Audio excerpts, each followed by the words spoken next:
Welcome to the podcast We Are Made for More with Megan Alexander. In this podcast, we'll strive to inspire people around the world to become the best version of themselves by featuring guests with experiences and mindsets that demonstrate that we are all made for more. Join Megan for a heartwarming conversation with Cat Donohue, a beacon of resilience and creativity, while she shares her globetrotting journey from the charming streets of Lucerne to the electrifying avenues of New York City. Brace yourself for a tale of transformation as Cat opens the door to her jewelry made with rope and knots that took root amidst the pandemic's quiet. Discover the bravery it takes to share your craft, an inspiration that could very well ignite your own hidden talents.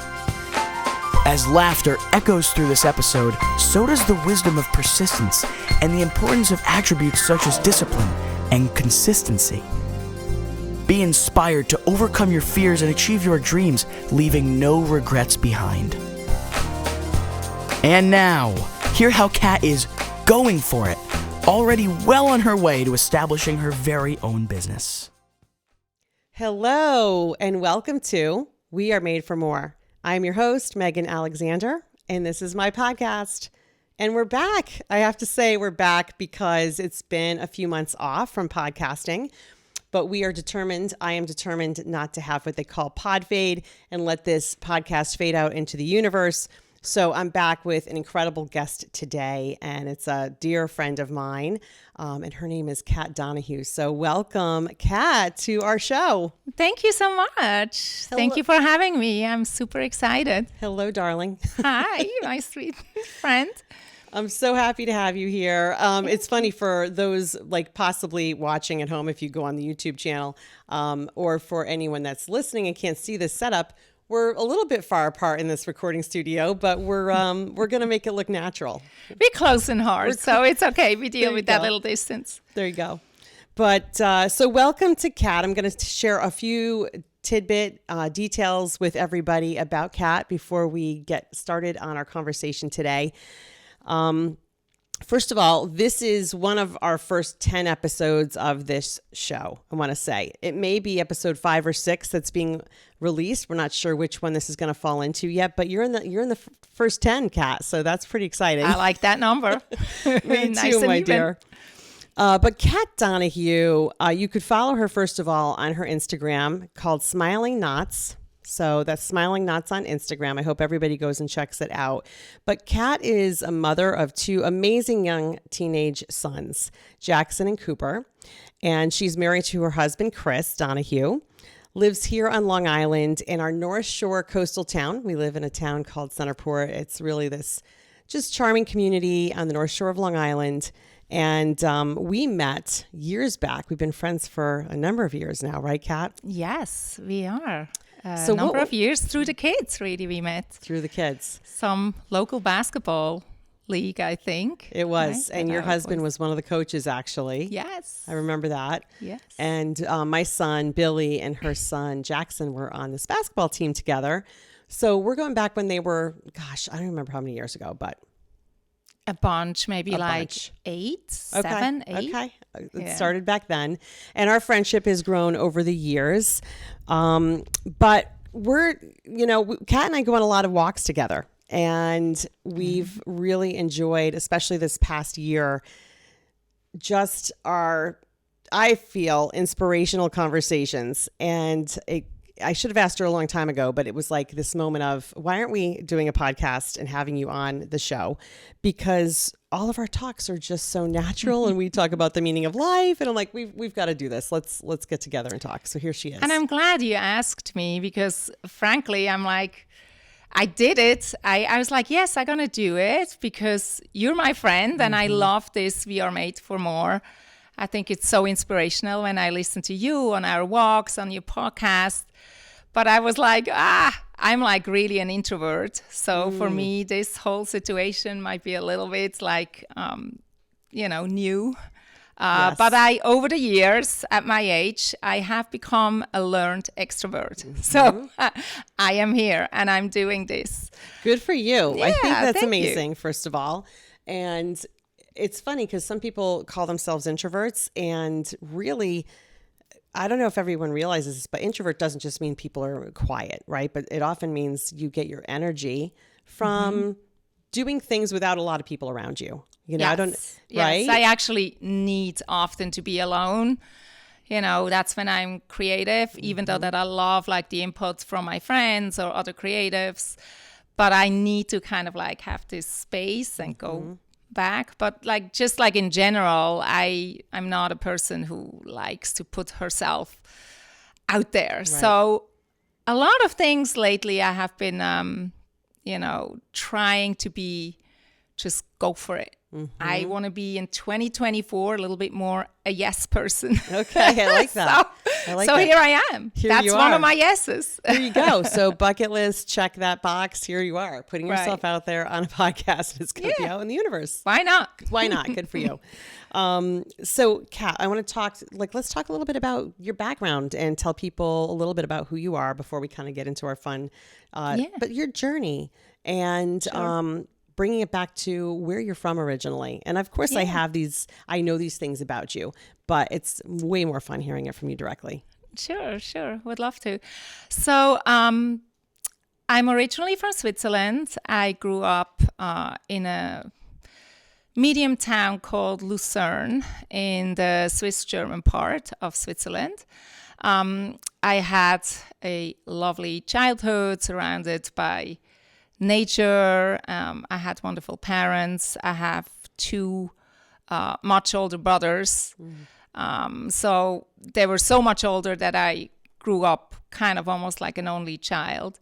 But I had a wonderful childhood. When I was in high school, you know how it is, like you always want to like see the world and go out there and explore. Right. So my town in Switzerland, I thought like, that's going to be a little bit too small for me. I really want to like explore other countries. And I happened to love French in high school. Okay. So I was like, I would love to go to Paris to college. Yes. And that's exactly what I did. I ended up in Paris. I was in college there. I got my degree there in a very specific school for fashion and design. And I was always very creative. I always loved to, a lot of times, in order to get out of my shy skin, I drew all my childhood. I loved just making things with my hands.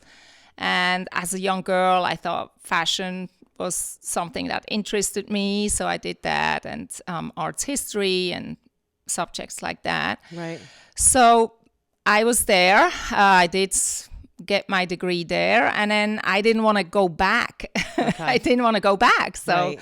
I stayed. I started doing some internships, and I got like some jobs that were pretty much under the table, because at that point, Switzerland, even though it's in the middle of Europe, it's not part of the EU. Okay. So whatever I worked was kind of a little bit under the table, but you know, I got a lot of experiences. I worked for trend offices, several ones, and so that lasted like 7 years. I spent like 7 years in Paris. That's amazing. I'm just picturing Paris, like young, early it's the 20s fashion industry. Yeah, How we exciting. had absolutely no money. I lived in the tiniest little room under the roof for the first year, because my parents didn't want to like rent an apartment for me. So they had me like first in a youth hostel with other students from all over, from the Sorbonne and, you know, all kind of schools in Paris. So I had like a social network. The room was the tiniest little room under the roof. And I remember it had a tiny shower. And I was like, wow, that's cool. I have a shower in my room. Right. But it was one of those that you have like to push the buttons on the wall that the water comes up. Okay. And I was on the 6th floor. And I had this long hair. And I could never get the soap out of my hair because the water was stopped and it was cold and it wouldn't come up. It wouldn't come up. So my mom told me when she heard, she goes like, you should go once a week to one of these little hair salons and just get your hair washed correctly. That's great. Anyhow, but nevertheless, it was fabulous. Like, you know, when you're young like that, you don't need anything else. You can be in the tiniest room. We had no money. We went out. We made our own clothes. We kind of were like a little colorful group, so we got into all the clubs for free. Yes. I bet you did. You know, we never drank anything at the club. We just danced the nights away. And it was a beautiful city, like full of culture. And that's really what interests me. I was so, you know, into art and history and architecture, and there's just so much going on. It was like a plethora of like offers, what we could do even on a super small budget. Absolutely. So exciting too. I'm thinking back to those days of my life as well. And just, you're right, that feeling of I don't need much. It was exciting just to be out in the world, right? And here you were doing it in Paris. And I have to say, I've never been to Paris. It's definitely on the top of my list of places to visit. But have to go. Yeah, I bet. Is there anything specific about Paris that stands out to you that you would tell people you've got to go to certain spots or? Well, you know, there's so many sites, right? Like the big sites. Of course, you need to see the Eiffel Tower, and of course, you need to see the Louvre, and you know, I mean, these are like kind of you have to do it. Yeah. But then they're like, I remember when I lived there, they have like great thrift stores, but like thrift markets on the weekend. There's one in like, they're on the outer skirts of Paris. One is Porte Clignancourt and the other one is Porte Orléans. They have amazing like thrift markets. And I remember I got a lot of like inspiration from going there on the weekends, you know. But there's so much.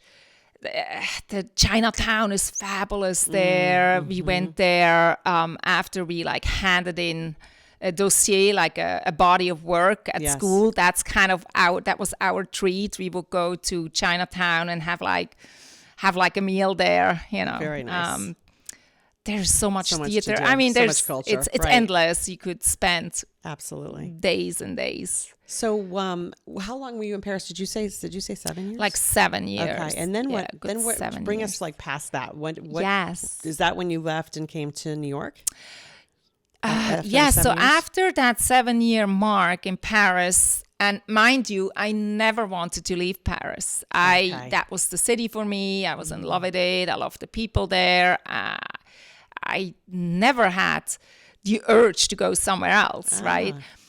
But I made a really good friend in school, and she was German, and she at that point lived in New York. She had done like an extended study of 6 months at FIT, and then she found a job in New York. Right. And she said like, you know what? We haven't seen each other in a year. Come and visit. Come to New York. It's fun. You know, I said like, you know, you're right. I haven't seen you in ages. I have never been to New York. Right. I'm coming. Got to do it. And she said like, you know, maybe you could get an internship here. So my bosses are actually at the Première Vision, which is like a big fabric show in Paris. Okay. They're there right now to buy fabrics. I can arrange like a little get together. You could introduce yourself and maybe you can get an internship at the company that I'm working right now. I said, yeah, that sounds really good. Let's do it. So she organized that, and I did meet her bosses, and I did talk to them if it's possible. You know, we went to it was actually really funny because they said, you know what, Cat, you pick a place where we can have dinner. You live here. You pick a place. So I did pick a place, but it was a tiny little place in the 14th arrondissement in the south of Paris where I lived at that point. And it's just like it was a little hole in the wall, but it was really good food. That's kind of what I did. I didn't live in a fancy place and went to fancy restaurants, you know. So I said, oh yeah, I know this little place, we could meet there. So they came and they loved it because they were so, it was so refreshing to them because they were all always in these fancy restaurants, and it was just a little typical Parisian little bistro, and the food was good. So we had a really nice time. They had a nice time. And they said, well, we will get back to you. So now I call my girlfriend right away, and I said, like, you know, they said they're going to get back to me. I don't know if I can do an intern or not. She said, I will find out. And she did. And she called me back and she said, well, they said like you're a little bit overqualified for what we can offer you. But you're welcome to come if you want to do it. You know. Right. It was not paid. And I was like, you know, yes, I'm coming because what am I going to do for 3 weeks? I planned on going there to New York for 3 weeks. That will be my only stunt in New York. And I said, look, after a couple of days, I'm going to be bored seeing museums and walking around. You're going to be at work. My girlfriend was going to be at work. I might as well work with you. What a great idea. So I just did it. And after 3 weeks, they offered me a job. Wow. So that's a moment. That was a moment because now I had to go back and actually think about it. They said, look, we will take our lawyers. We will take care of the visa for you. Until then, that will take a couple of months. Until then, we pay you, you know, whatever. And I was like, wow, I really have to do my homework. I went back to Europe. I didn't give up my apartment right away. I was really tempted to, I was like pretty sure I'm going to take that job in New York. Right. I figured it's like a one-time opportunity. And I did. Yeah. So it was an Italian company. Okay, what was it? It was a company called Ermenegildo Zegna. It's a menswear Italian company. Yes. And they hired me to assist the designer for a specific sportswear line that they were just creating for the United States. Wow.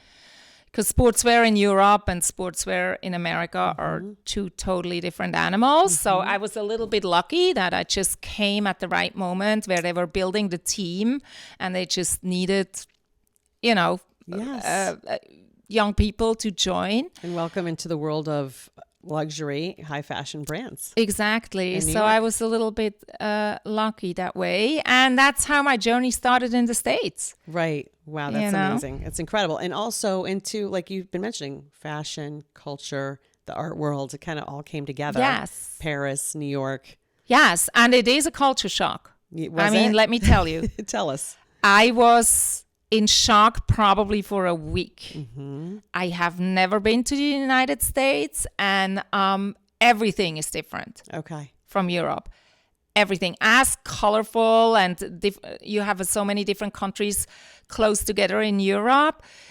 And they all different, have their own identity. It's just a culture shock. Yeah. Everything, the smell. I remember, so it was November. I remember the smell. We lived in Chelsea, all the restaurants. I remember like very pleasantly the smell of all these restaurants, like garlic everywhere, the Italian restaurants, the steam coming off the subways, you know, in winter out of these, everything. The police cars sound different, the sirens sound different, everything, just everything. But it was super exciting. I'm sure. You know, my friends actually, when I arrived in the United States, they picked me up in a stretch limo. Oh, how nice. A thing that I have never seen, nevertheless experienced. Nice friends. Exactly. So it was super cute. They like came in this big stretch limo and we had like a bottle of champagne and it was like fun. We went to a brand new bar right away that had opened down on 14th Street. Right. And I was like, just like, wow, I can't believe I'm here, you know, and I really loved it. Memories and what a great foray into the U.S. Totally. So how long did you live in the city? So I lived in the city so I came to the States probably around 1996. Yeah. And I lived in the city until 2001. Okay. Yeah. And that's when you then moved to Long Island? At that point? Yes. Yeah. Okay. So I met my husband, Chris, at Xenia. I was on the way out already off to a new job, and he just started. And we got engaged super quick, and we got married a year after. Yeah. And he is originally from Long Island. So that's how we kind of like found our way out, just to have a little bit more space. We wanted to have a family. And that's when we moved out, so in 2001. Such a, I have to say right here, like, your husband's an amazing person, first of all. We love Chris. Yes. And you've got, as I said earlier, 2 incredible young sons.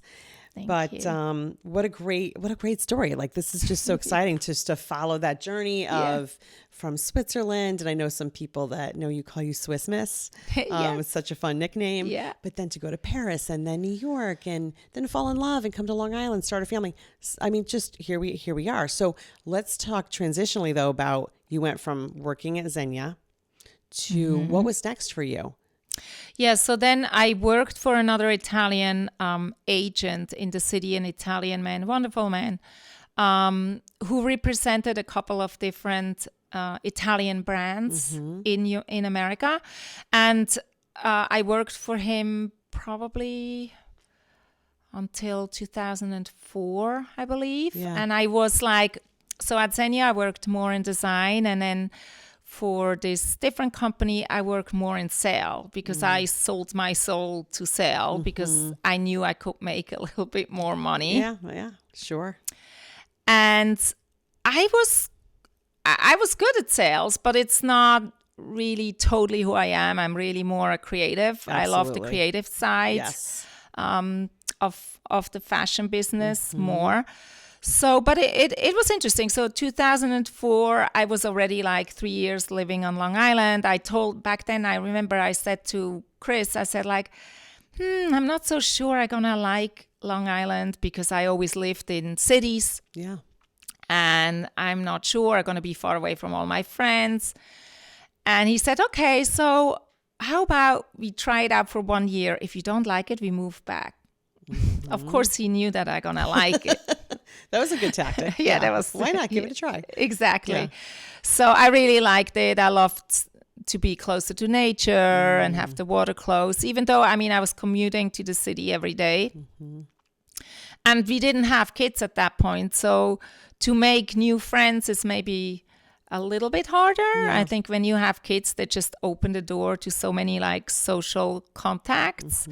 That helps a lot, but so I didn't have that. And then in 2004, we decided that I will retire from my sales job in the city because we were trying to start a family. Yeah.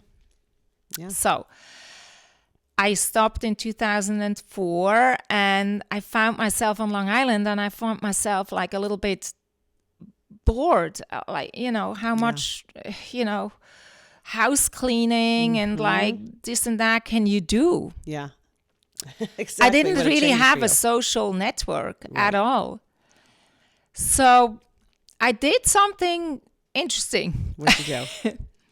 I took a job through another contact from the fashion industry that we had at as the girls that spritz perfume in Bloomingdale's and Saks in the mall. Right.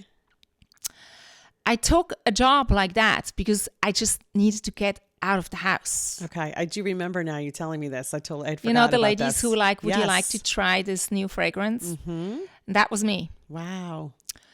And I didn't like that job, but it got me out. And, it was on my own time. I had to go to certain stores at the local mall, whatever. And I did it. Okay. And I met a girl there, a girl from Centerport, really nice. I said, like, you know what? I need to connect you. This is not for you here.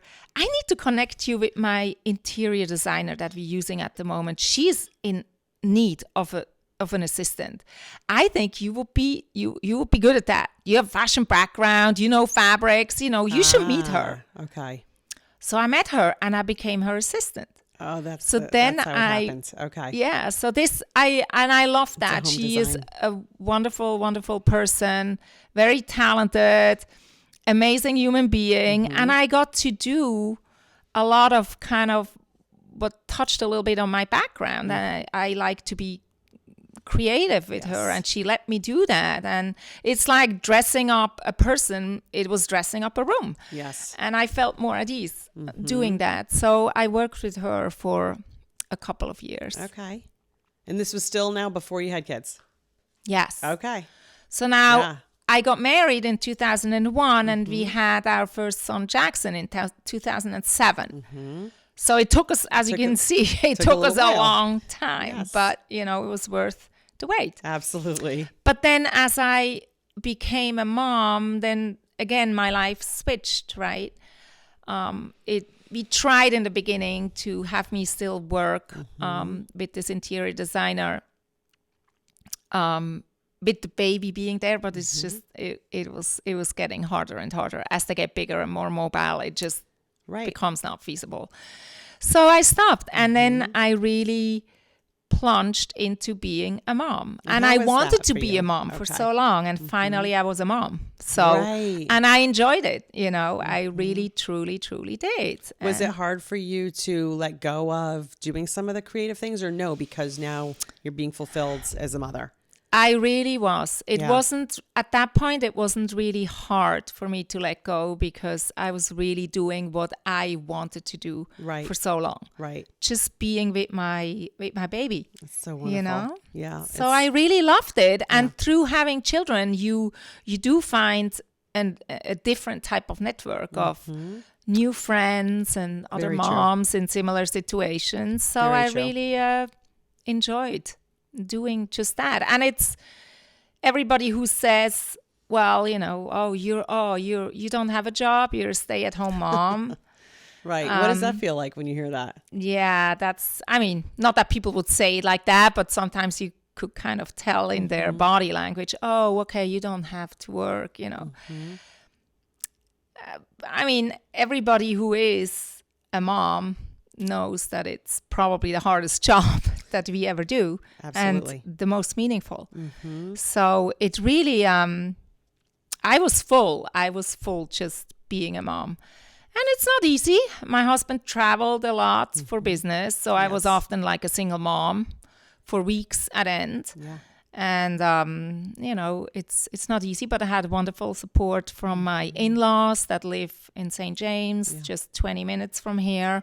So I was really lucky, and I was happy. Absolutely. I love that you just shined a light on that, though, what you just said about, sometimes people, they say those things, and they may not mean anything by it when they say things like, oh, so you don't have to work, or, oh, so you're a full-time mom, and you... Right.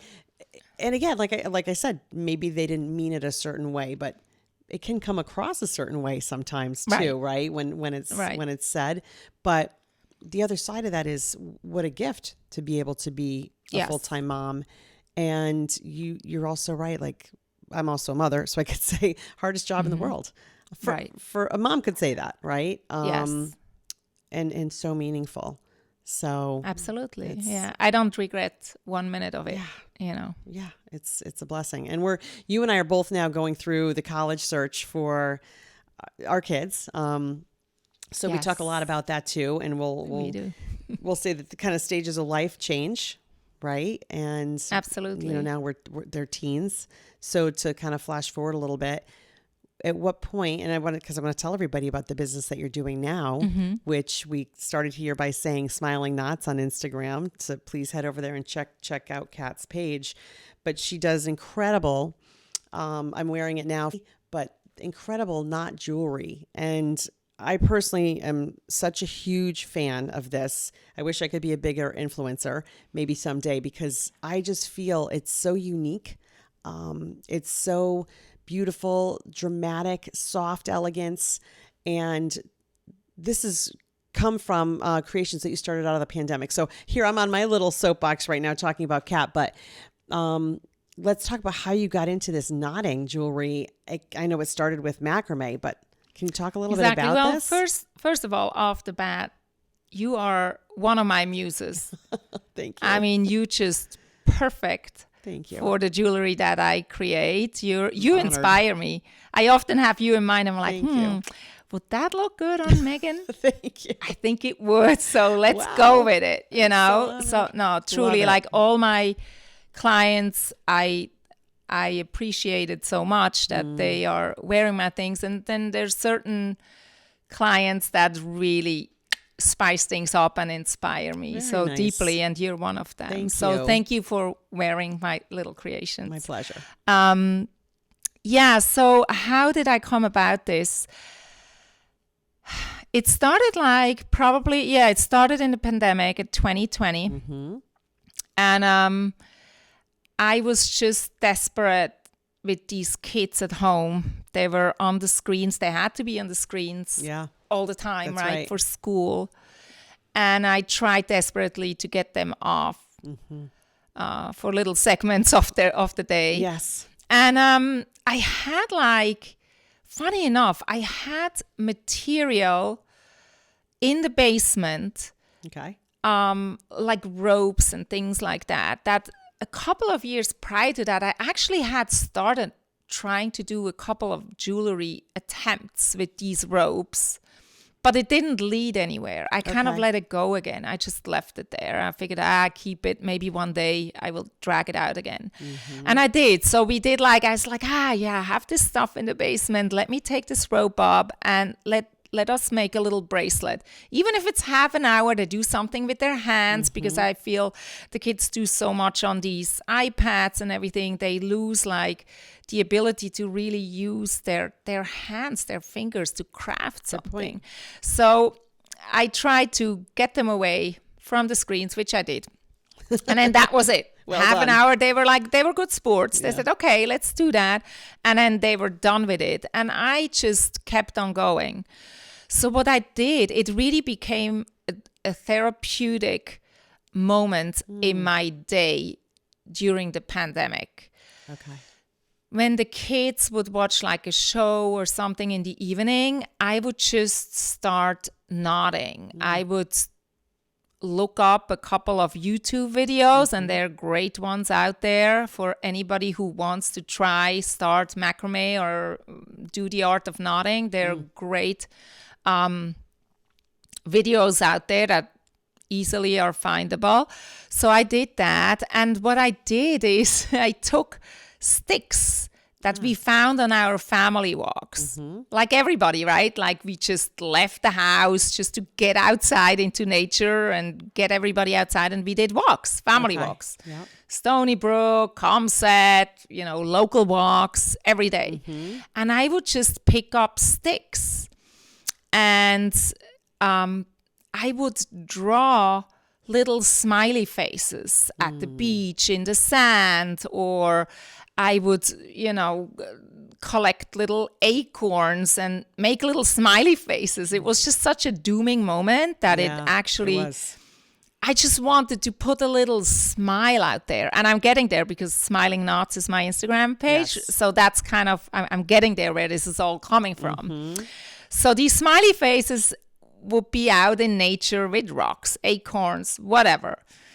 And I would post that on Facebook. And I would call it Social Distancing Day 1.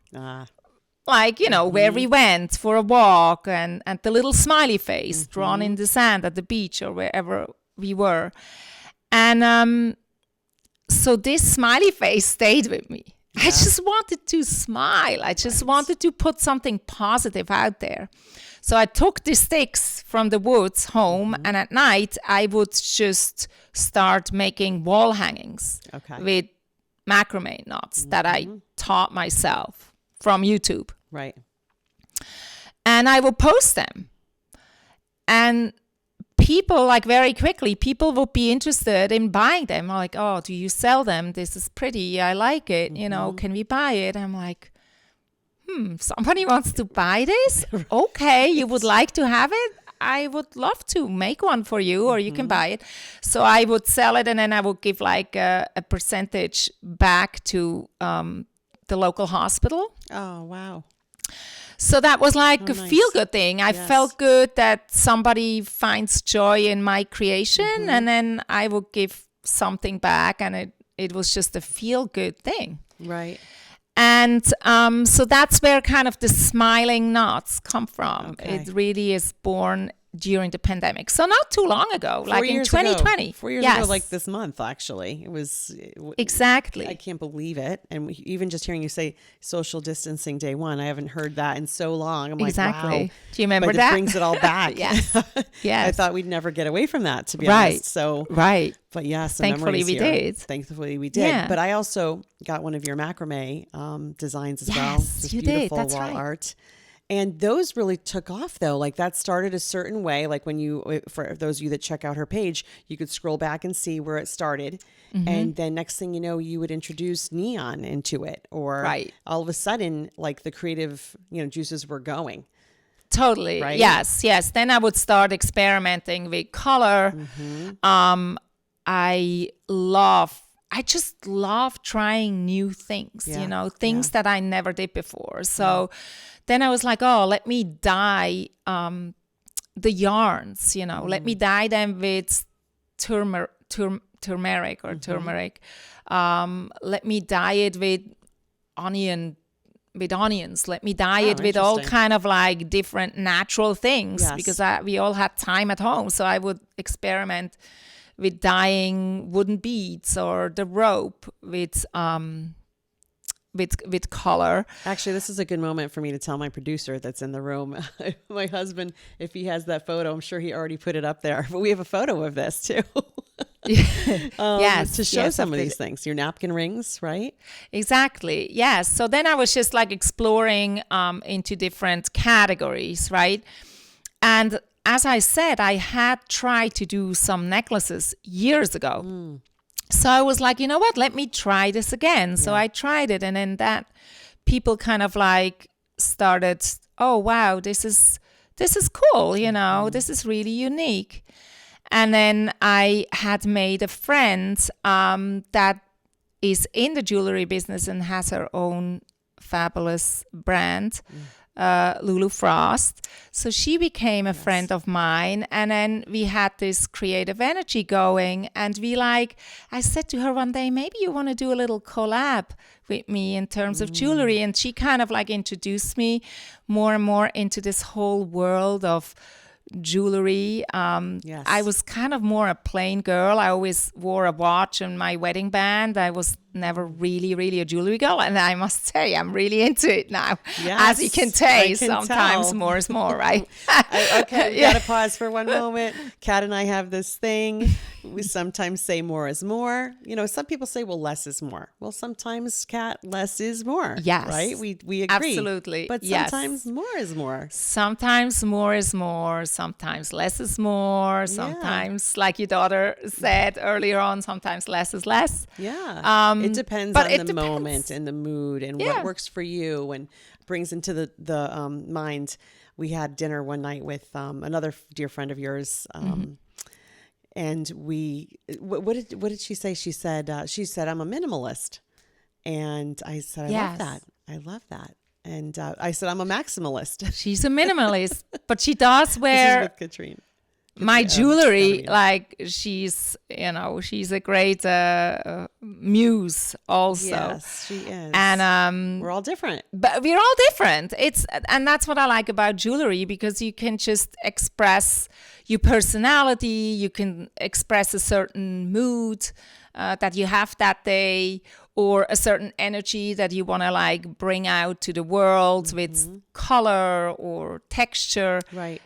So I really love that aspect of it. So then I just started playing more and more about, necklaces. It's mainly necklaces. I didn't really start to dive into the bracelet, which there are a lot of rope bracelets out there. Okay. But I will find my own way eventually. Right now, I just like concentrating on necklaces. Right. And so you in did different that. Like you said, Lulu Frost Lisa had introduced you to Yes. this kind of world of more jewelry. And look where it's, I mean, that's also a fun thing to look back on when we look back at where you started that journey and where it is now and all the different colors that you've done and the types of rope, right? Exactly. Yeah. I mean, like the possibilities are endless, and that's kind of like the fun thing with rope. And I like the aspect of soft jewelry.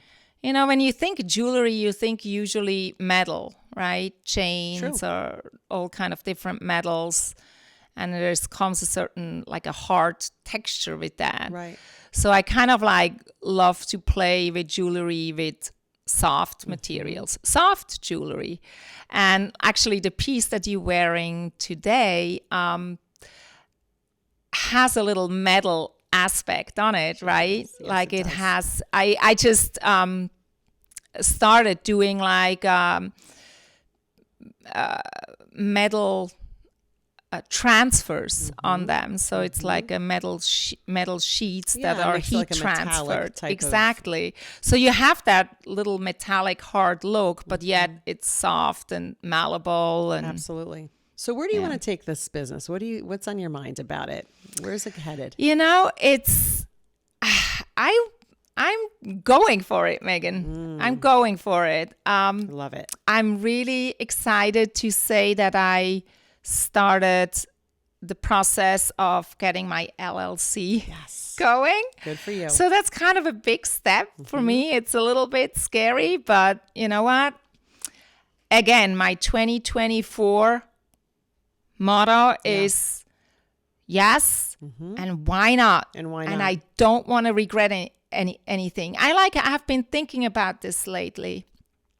At my age, you know, like when you sometimes see these videos where people are asked, you know, older people are asked, like, if you regret anything, what would it be? Or do you regret anything in your life?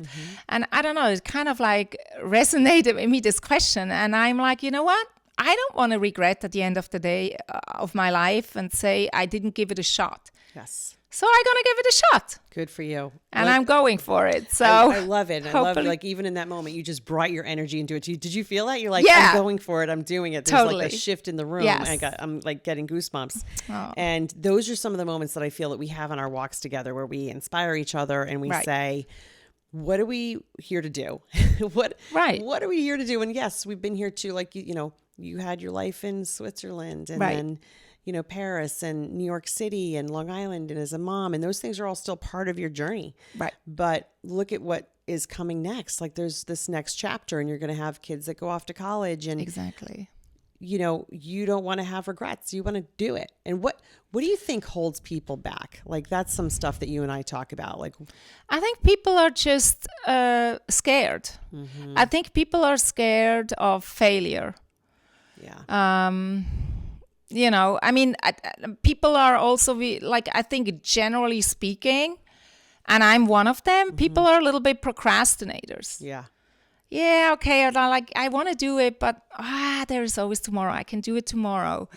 And I think where does the procrastination root, right? It roots like you might be fearful. Oh, will it work? Will I, you know, if a business is an investment, will I make the investment back? Or what will happen if I don't succeed? Yes. Or, you know, I think it's just fear. It is. And I'm loving you're saying this because this is the truth. And even I'm going to go there for myself too. Same thing, even with this podcast, we talked about it. I did it. I launched, I got off the ground. I was so excited. And then, I could say all the reasons why there was a pause in there. They're legitimate, but fear is one of them. It's like, okay, I'm so busy anyway. I have all this other stuff going on anyway. Is it really going to work? Is it going to go anywhere? Is it going to do anything? And we talk ourselves out of doing things that are meaningful to us. Absolutely. It kind of makes no sense if you think about it. It doesn't make much sense, but this is the main thing. I think it's just fear. There's this quote that, a simple quote, and it's, what would you do if you knew you could not fail? Imagine that. Imagine what would you do if you knew you could not fail? And like there's You would do much failures, more. You would do much more. I mean, right? We laugh. It's so true, though. Yes. You would lean into it. You would lean into it instead of backing away from things. Exactly. So I think this is incredible that you are going for it. Like that's going to be, I'm going to write that down. That's Kat's new, I'm going for it, Megan. I'm going for it. Yeah, I just decided like yeah. and you know what it is? It's also like by going for it, you know that there are certain moments you're pushed out of your comfort zone. Like comfort is another thing that I think holds people back and holds me back. Absolutely. You need to do things that you know you're not comfortable doing or that you don't like doing. For example, for myself right now, going through the whole bureaucracy of opening an LLC, it's totally out of my comfort zone. I bet. I'm not liking that. I'd rather be in my little room creating new styles, trying out new ways. That's what I love doing. But like, you know, if you go for it, you need to know there are parts of the business or whatever it is that you want to create that you're not comfortable or that you don't like doing it. And I think we like kind of shy away. We don't want to do that. So I'm like, I stay away from it. So that also goes with, I go for it. Good point. I'm like ready to do things that I know will push me out of my comfort zone. Well, I think I say bravo to that because that's a super important point as well is the things that to do something successfully, like to build a business, in order to chase your dreams and do the things you love to do, which for you, like you said, is creating, you have to also then embrace there's going to be really hard things to learn, right? Like the business side of it. And it may mean you hire people and down the road or what have you to do some of those hard things. But initially, right, we have to do these things that we haven't done before. And then that sometimes slows the process of, well, Absolutely. I can't create today because I've got to go to see a lawyer today to open a business or what have you, right? Exactly. But also think of the things your kids are learning from you as you're their mom, and they've always kind of, they've seen you one way. They know a lot of things about you, but all of a sudden they're seeing you dive into some things for yourself and how inspiring that is for your kids. Yeah, absolutely. That's a very good point too. Yeah. Another thing that just came to my mind that I think could be a reason why people shy away from making this jump in the cold water is discipline. Discipline is another point that is very important for me. You have to have discipline to get good at what you're doing. I mean, I made like thousands and thousands of knots. Right. And I'm getting good at it. Yes. There's always stuff to learn, right? Always this curiosity of always learning something new that kind of drives you forward. But discipline and consistency is other terms that I think are very important to be successful. Like I try, even if I have to do a lot of other steps during the day and I'm still a mom and have to drive around and cook and wash and clean and all that. But I try to find, even if it's 10 minutes, to do something creative. Okay. Every day. That's great. Every single day. And it can be the smallest thing, but it has to be done. There needs to be a certain consistency of the process. You've told me this before. I have this written in my notes here. I was going to bring it up. The word consistency. You've said this to me probably a dozen times. And I think it's a mantra for you because I've thought about it myself of what does Cat mean by that? I mean, I know we could sit here and say we know what consistency means.